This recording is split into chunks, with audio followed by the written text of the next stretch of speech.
साल वहाँ पे ट्रेनिंग ली, फिर यहाँ पे आया और यहाँ पे फर्स्ट अटेम्प्ट में ही मेरा एडमिशन हो गया। तो बहुत बस ऐसे महत्वपूर्ण बात है हाँ, ये फर्स्ट बहुत टाइम में महत्वपूर्ण एडमिशन होना। जिनका हुआ है और जिनका नहीं हुआ है वो जानते हैं। बिल्कुल सही बात। जिनका कभी नहीं हुआ ज्यादा जानते हैं। तो बस यहाँ आके और फिर जो सीखना शुरू किया और आई थिंक वो चीज़ें जो यहाँ पे सीखी आई थिंक अब तक काम आ रही हैं। अभी कभी कभी ऐसा भी लगता है कि बहुत ही सेचुरेशन सा पॉइंट आ जाता है, यार अभी बहुत हो गया एक्टिंग वैक्टिंग ये वो, थोड़ा सा और किक चाहिए। तो ऐसा लगता है कि वापस से स्कूल में आऊँ, फिर से वर्कशॉप करूँ, फिर से जो गुरुजन थे जिन्होंने पढ़ाया उनके साथ फिर से पढूं, फिर से उनकी डांट खाएं और फिर से जाके कुछ करें वहाँ पे। तो ऐसा ऐसा कभी कभी बीच बीच में लगता है। ये डांट खाने वाली बात से तो इस बात की तो जरूर जिक्र करनी चाहिए। नेशनल स्कूल ऑफ ड्रामा एक ऐसी जगह है जहां हम सब लोगों ने पढ़ा है और हम लोगों ने डांट खाते हुए ही सीखा है।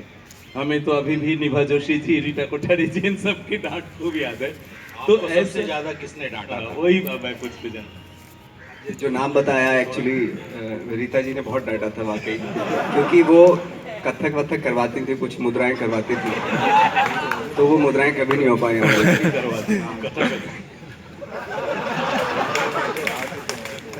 तो कभी नहीं हो पाती थी। तो अभी तो हम यही सोचते हैं कि रीटा जी को एक बार दोबारा प्रोडक्शन करने के लिए बुलाया जाए नहीं, और आप दुष्यंत करें उसमें शकुंतला। और स्कूल के दिनों में क्या सब्जेक्ट बहुत बोरिंग लगा? किस सब्जेक्ट से सबसे ज्यादा भागते थे और किस क्लास में बिल्कुल नहीं आए? मुझे एक्टिंग के अलावा सारे सब्जेक्ट बोरिंग लगते थे एक्चुअली, सॉरी बट लेकिन वो उनकी अपनी अपनी खूबी थी। वो सारे टीचर सामने बैठे हैं। और ये वेबकास्ट भी हो रहा है स्टेज क्राफ्ट मुझे सबसे बोरिंग लगता था एक्चुअली। जब वो सिनिक डिजाइन में जाते थे, वो मॉडल वॉडल बनवाते थे ना, यार कब पीछा छूटेगा इससे। अमरजीत जी अभी भी हैं। उनका एक आध क्लास आज ही शाम तक लगा देते हैं। सॉरी तो सबसे अच्छा फिर कौन सा क्लास लगता था? सबसे अच्छा Acting में भी, मुझे अच्छा वैसे तो मुझे लगता था योगा, क्योंकि वहां पे जाके सो जाते थे हम लोग।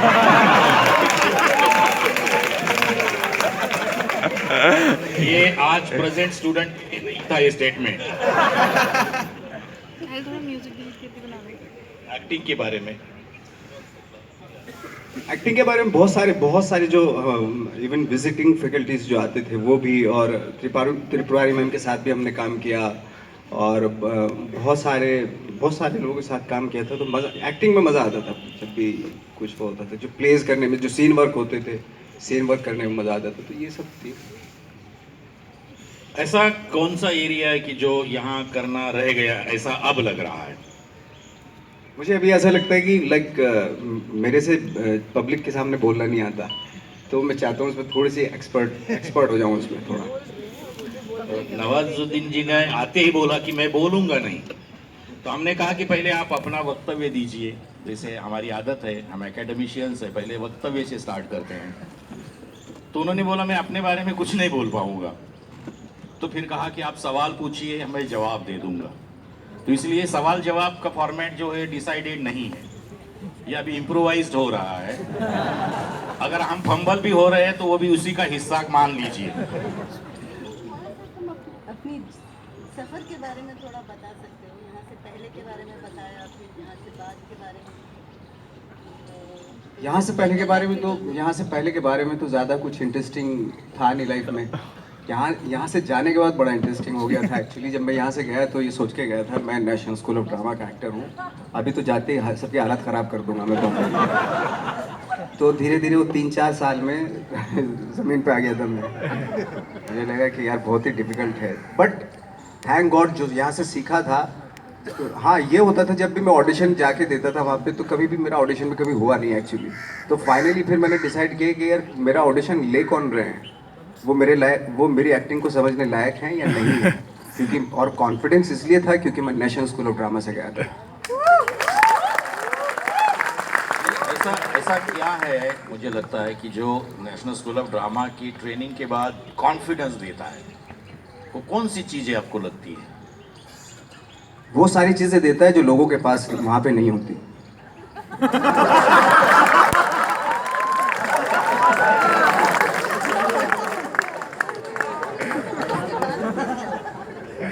उसके बाद फिर मैं एक्चुअली गया था, मैंने सोचा कि टीवी सीरियल कर लूँगा। और टीवी सीरियल में मुझे ज़्यादा कुछ मिला नहीं, क्योंकि वहाँ पे तब ग्लॉसी टीवी सीरियल में जो ग्लॉसी बन रहे थे, उसमें 6 फीट का टॉल और गोरे चिट्टे लड़कों की ज़रूरत थी। तो मैंने पूछा, यार मेरी ज़रूरत नहीं है क्या आप लोगों को? बोले, यार तुम्हें लेंगे तो 1.5 दिन में एपिसोड बनेगा, क्योंकि एक्स्ट्रा बेबी लाइट डालनी पड़ेगी आपको। तो वहाँ से शिफ्ट हो गए, फिर फिल्मों में शुरू किया काम। तो उसमें एक सीन ही मिल रहे थे, जैसे सरफरोश में किया, फिर मुन्ना भाई MBBS में, ये वो। तो 5-6 साल तक एक सीन करता रहा मैं। उस वक्त पे यहाँ पे नहीं आता था मैं, NSD में नहीं आता था, कि लोग बोलेंगे आ गया एक सीन करके। और वो भी पिट के आया, क्योंकि ज़्यादातर सीन में मुझे टॉर्चर, पिटाई हो रही है, ये इस तरह के सीन होते थे। तो फाइनली फिर थैंक गॉड कुछ फिल्में आए जो यंग फिल्म मेकर्स थे, अपने टाइप की फिल्में बनाना चाह रहे थे। तो उसमें अनुराग कश्यप भी था। तो और एक सीन करते करते मैं बोर हो गया था। फिर मैंने सोचा, यार अब 2 सीन करूँगा मैं फिल्मों में, कुछ भी हो जाए। तो थैंक गॉड 2 सीन मिलने शुरू हो गए, ब्लैक फ्राइडे में, ये वो सब इस तरह चलते फिर फाइनली 2011 में मैंने गैंग्स ऑफ वासेपुर, 3 फिल्में एक साथ हैं, गैंग्स ऑफ वासेपुर, कहानी और तलाश, और वो 2012 में रिलीज हुई। और जिसमें मैंने पूरी भड़ास निकाल ली लास्ट के सीन में, जो गैंग्स ऑफ वासेपुर में लास्ट का सीन था, उसमें मैंने कम से कम 700-800 गोलियां चलाई थी, खक सबको।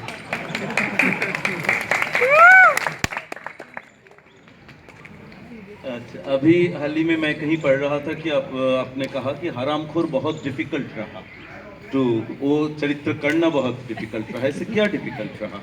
मतलब एक एक्टर अपने इतने सारे रोल किए, इतना ट्रेनिंग है, उसके बाद भी वो डिफिकल्टी कहाँ लगती है? डिफिकल्टीज इसलिए थी क्योंकि मैं बड़े बजट की फिल्में करने लगा था और वो छोटे बजट की फिल्म थी। तो ना तो वहाँ पे वैनिटी वैन होती थी, और धूप में ये वो ना कुछ फैसिलिटीज होती थी। सॉरी, मजाक कर रहा हूँ। डिफिकल्ट ऑफकोर्स कई मायने में था, क्योंकि बहुत ही लाइक रियलिस्टिक प्रेमाइसेस में सोचना था उस कैरेक्टर के बारे में। और जैसे हम लोग पढ़ते भी हैं कि जब इस तरह का कोई कैरेक्टर मिलता तो पूरा अपना रिकॉल करना पड़ता, पूरी जर्नी रिकॉल करनी पड़ती कि वहाँ पे कोई कैरेक्टर रहा है, ऐसा कोई इंसिडेंट मैंने देखा जो फिल्म में है। तो वो रिकॉल करने में थोड़ा सा वो था कि बाकी तो ये है कि क्योंकि हो ही जाता है, क्योंकि ऑफ कोर्स चूँकि again national school of drama से जुड़े हैं। मैं बहुत कॉन्फिडेंट हूँ, मुझे प्राउड फील होता है, मैं सच बताऊँ। बहुत अच्छी बात है, हमें भी बहुत प्राउड फील होता है। इसी से थिएटर से जब फिल्म में शिफ्ट किया है, तुमने कॉन्शियसली डिसाइड किया that you would try for films when you, तो इसमें जो तरीका है एक्टिंग का या एक्सप्रेस करने का, तो उसको तुमने कैसे अपने लिए बनाया, अपना मेथड कैसे बनाया? मुझे लगता है कि जब हम लोग थिएटर करते हैं वो सारी चीज़ें एक्सप्लोर होती हैं आपके, बहुत सारे जो अनटेप्ड, जो अननोन एरियाज़ होते हैं, वो सारे हम लोग थिएटर में एक्सप्लोर कर लेते हैं। अब चूँकि फिल्म मीडियम बिल्कुल बहुत अलग मीडियम है, उसमें थोड़ा वो उसका मीडियम का, उस टेक्नोलॉजी का ख्याल रखना पड़ता है, बस इतना फ़र्क है आई थिंक। और लाइक चूँकि आप एक्सप्लोर कर चुके हैं बहुत सारी चीज़ें थिएटर में, तो ऑफ कोर्स वो हमेशा साथ चलती है, चाहे मीडियम कोई सा भी हो। ये ख्याल रखते हुए कि पहले हम सामने कर रहे थे, अभी एक टेक्नोलॉजी आपके बीच में है, ये कैमरा बीच में है, उसके थ्रू हम लोग दिखाएंगे सारी चीज़ें। तो मुझे ज़्यादा, जैसे आई थिंक मैंने पढ़ा भी, कहीं कोटेशन एक पढ़ी थी कि camera explore activities, stage demand acting. तो लाइक फॉर एग्जांपल, जैसे मैं कोई प्ले कर रहा हूँ, अब मैं जो खुद ही बोलना पड़ेगा, लाइक तूफान आ रहा है दोस्तों, महानुभावों, हमें भागना पड़ेगा, ये वो और इस तरह। बट जब अब कैमरे के सामने होते हैं तो हमें सिर्फ एक आईबॉल शिफ्ट करते ही हम बहुत सारी चीज़ें, छोटी छोटी एक्टिविटीज़ करते हुए बता देते हैं कि किस तरह का कैरेक्टर है।